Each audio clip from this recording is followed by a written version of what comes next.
one last thing I definitely want to touch on before we wrap up is the move to Los Angeles. You were so deliberate about that, which I think is really great. I'm a big proponent of, I think every young person, so anyone who's in their 20s, not that 30s isn't young, we're in our 30s, I still think it's very young. I think every person in their 20s should at least spend 18 months in one of three cities. And this, again, might be a hot take, but I think New York, SF, or LA, they're super expensive, they're super competitive. There's a lot of talent there in terms of working capacity.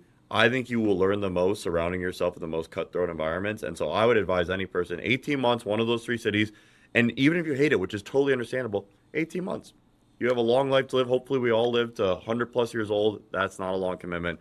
Why, other than I know you mentioned the family, but like, how did you pick LA specifically? And do you think LA's made you a better professional versus staying in Florida or North Carolina? I think it has absolutely made me a better professional because, to your point, you put yourself in that pond that is tough to survive and swim in. And even if you leave eventually, you'll always have that perspective of what to revert back on. Like I was saying about the Richmond example, Yeah. the doubleheader, all Yep. that, pushing the tarp.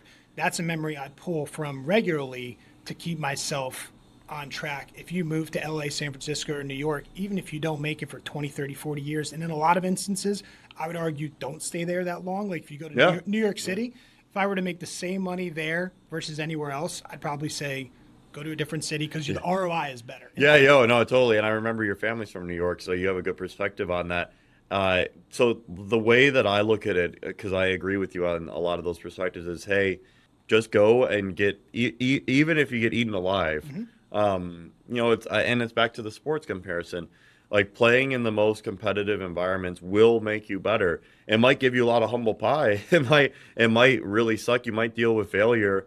That's something that I dealt with hockey, but before we even met. And I ran away from it. And that's my biggest regret in my athletic career is that I was the worst player on this USA under 18 team.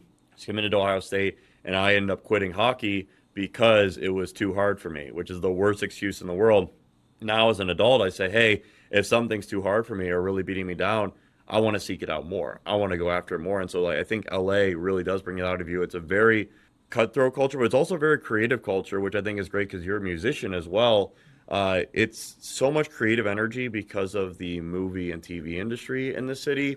And I think that promotes a lot of really great behaviors and really creates a lot of great entrepreneurial adventures here. Well, I think too, and I might kind of take a jab at where I grew up, but when you go to these bigger cities, you're not the one with the crazy idea because Yeah. everyone from the bartender to the waitress to the person owning the bar to the person maybe working in accounting and finance, wherever, everyone is hustling on something else, which is really important to be around people like Yes. that. If you have the aspirations to do anything besides the norm. Now, granted, if I moved back to Pinehurst, North Carolina, great place to grow up, great place to raise a family. You'd get a lot more people looking at you sideways. And Yeah. it's like, so you want to start a company or you Yeah. want to play, professional sports or you want to be a musician or whatever. And I think you were making a point earlier about the recruiting coach forming ideas in your mind. You are still a byproduct of the people you spend your time A around. million So then percent. you're going to convince yourself of whatever they want you to believe. And that's a dangerous game. So going to one of the biggest cities, that was my motivation. Pinehurst was small. Richmond was a little bigger. Rollins, which is the outskirts of Orlando, was a little bigger. And then LA is like, I'm not going to find a bigger market Yeah, here. LA It's is crazy. substitutable for San Francisco and New York. But if it's not for you, you've tested, at least within the US, the most expansive markets you can be in. But I think it teaches you a lot about yourself, and then you can make the decision, is this for me or not? And I totally understand it's a tough place to even come out here and survive. Sometimes the plane ticket alone is just not doable for some people, Yeah. which I It's totally expensive. respect. But if you have the opportunity, it's that example of pushing yourself outside the comfort zone. And I think that's when you can get comfortable being uncomfortable, which I know is a very overused phrase, but it's so important. And then when that becomes your new baseline, I think that's when you become dangerous. And as a CEO, you're innovating every day. You're not trying to do what you did yesterday, last year. And in order to operate at that level, you can't remain comfortable. Where do you see yourself in 10 years? Where do you want to live?